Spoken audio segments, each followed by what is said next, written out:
Shot blocked by Joe McDaid, who has been alert. It's seconds into the match. If he's not sharp and ready to go, you always like to get an easy touch out of the way for a goalkeeper. And last time out, things really fell apart after conceding that red card, as Insalako wins an early corner.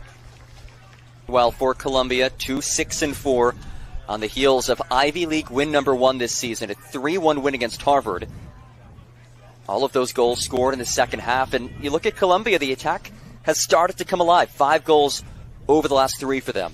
And that's the key from them, to continue to build, right? From where this program has been when Michael Casper took over to where it's heading now. You can see the improvements are there. Momentum, which is not going in the right direction. Columbia is trying to sort of keep the positive momentum going. Yahalom lofts ahead. Luke Pompliano bumped off of it. You mentioned Columbia's hopes for a Had the chance to speak with Columbia head coach Michael Casper earlier today. Asked him about his team's first half struggles as it's taken away by Kronstad. Well, and just looking at their stat sheet here, Lang's got 3 goals, 2 opportunities. Even earlier in this season where, you get 7, 8, 9 chances in a game, at some point you've got to be a little bit more clinical and a little bit more offensive and attack-minded, and we see it here again. Insalako into the area. Insalako couldn't sneak it through. Angles it in there. His ball. Nodded away.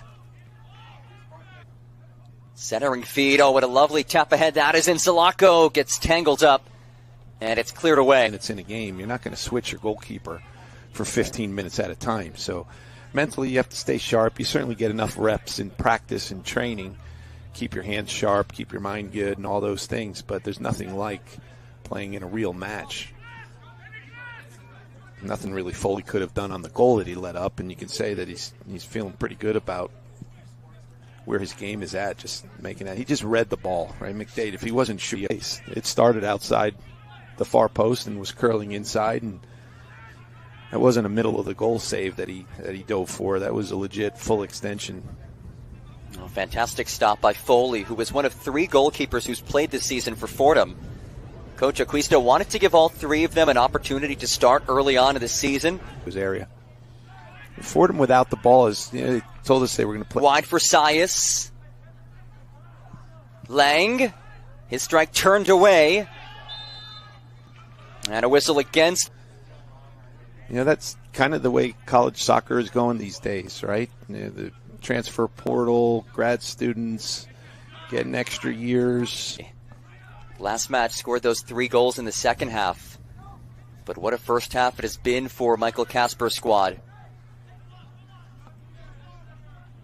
Assist on the first goal, so you can point to some of the new guys, but there's 22 returning players on this roster. 18 of them played 8 or more games. Half up 2 goals here.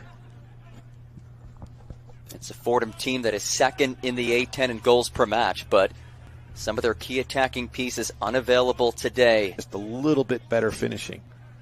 So absolutely no chance for Columbia to take their foot off here. Another one. Another direct ball, and Columbia has 3! First goal from Mirvang and Kapranoff was really good. The last 2 is just a long ball. And it's working. Yeah, you can't play with a high back line if you're not going to have pressure on the ball, right? Can't have both, because with no pressure on the ball in that high back line, you're susceptible for those balls over the top, and that's how Columbia's gotten the second and third, right? Flat back 4, flat 4 in the midfield, and, it's not how he wanted to play, but it's kind of how he had to play.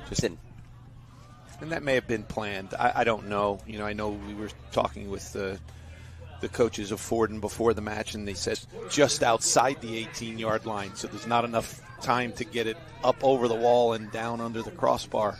But has Fordham within striking distance, plenty of soccer left to play. Aid. Newman, who had an assist just moments. They can do a complete turnaround here. This is not how they hoped to go into that last match. Especially dashes towards the byline. DeSessa leaves it central on an absolute platter. Burneth hoofed it. That's been part of the difference. You look at the scoreline, made an impact and get you excited about for the future of the team. 2 sophomores also getting goals here today. With the blanket, I don't blame her. It is chilly tonight. I thought it was just like a fashion statement. It looked good, and I was like, all right, it's not really. Columbia was like, you sure? I'm not. Henning was like, I'm not going forward. That can't be our kick. Berg wins it back. McDaid heads away as it's tossed in. Comes right back where it came from. Lifted by Majabi. Again headed away. A strike hit wide by Lang. Oh, what a brilliant ball that would have been off the volley.